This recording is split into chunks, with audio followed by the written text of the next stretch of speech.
So I love computer modeling that sets prices because done right, it gives the most efficient pricing possible for stuff we buy, things we do.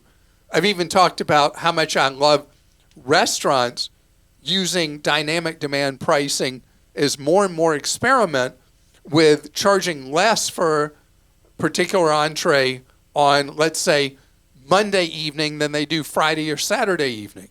Because what happens in business is you've got peaks and valleys. That's why we know that an airline ticket might be cheaper on a Tuesday or Wednesday, but much more money on Friday or Sunday, peak flying days at Thanksgiving.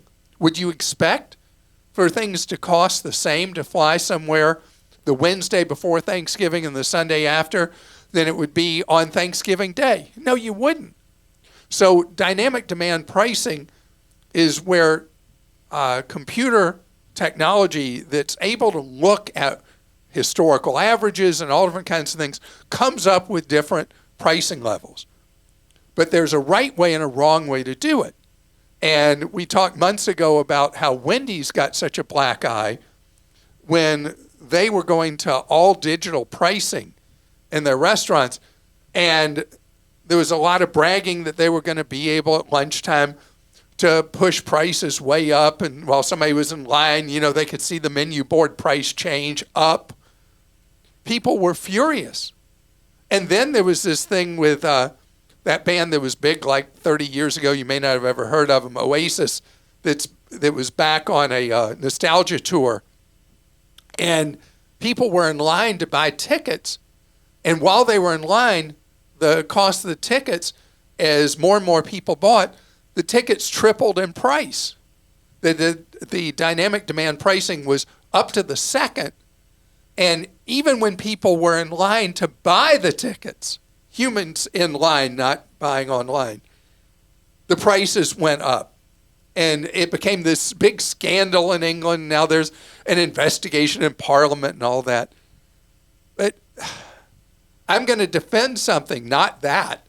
I'm going to defend something that is, for so many people, so unpopular. It is not a ripoff for a business to create more efficiency by sending price signals to you that lower or raise the price based on creating more demand at quiet times, less demand at busy times, because that ultimately, this is so weird, and this is why economics is the dismal science, that ultimately creates overall lower prices for consumers. Think about this. Pre-computer, analog, back in time, in the Wayback Machine, early bird specials. Restaurants for generations have offered early bird specials. There's a restaurant that we love to go to that from 5 p.m. to 5:30, they only do 30 minutes. They have smaller portions at a third less than the normal menu price. And they are packed 7 nights a week between 5 and 5:30. And then once 5:30 happens, it stays quiet again till more normal dinner time, like 6:30, 7 o'clock. But they have found that it drives traffic to them with the pricing. And that means tables that would sit empty, servers that would have nothing to do and not be earning any tips, are now making money they wouldn't make otherwise. And you could say, well, people would have come at a different time and they would have paid the regular menu prices. That's not how it works. The price signal sends a signal to people, hey, you know what? I wasn't going to eat out tonight, and food inflation has been so much, but look at this deal we can get where we get a third off the price. And so we go at that time, and it creates additional demand, additional customers. So I'm a big fan of that. And, I remember when I did a tip about flying, I did it on social media, where we were flying on a holiday. And there were some people who were very upset with me that people were having to work on the holiday because we were flying on a holiday.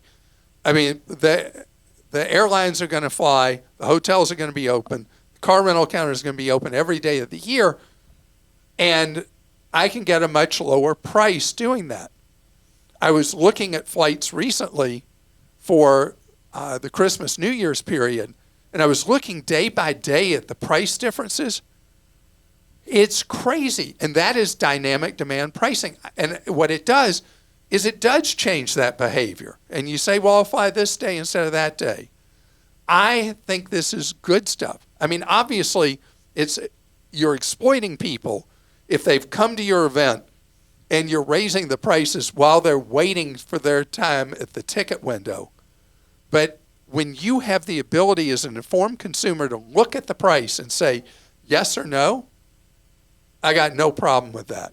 In the Wendy's case, as I said when all that blew up, that if they were using the dynamic demand pricing to offer lower deals at off-peak times, everybody would be happy. It's because the way that was pitched is they were going to push up prices at lunchtime. That was something you don't come between somebody's wallet and their empty stomach.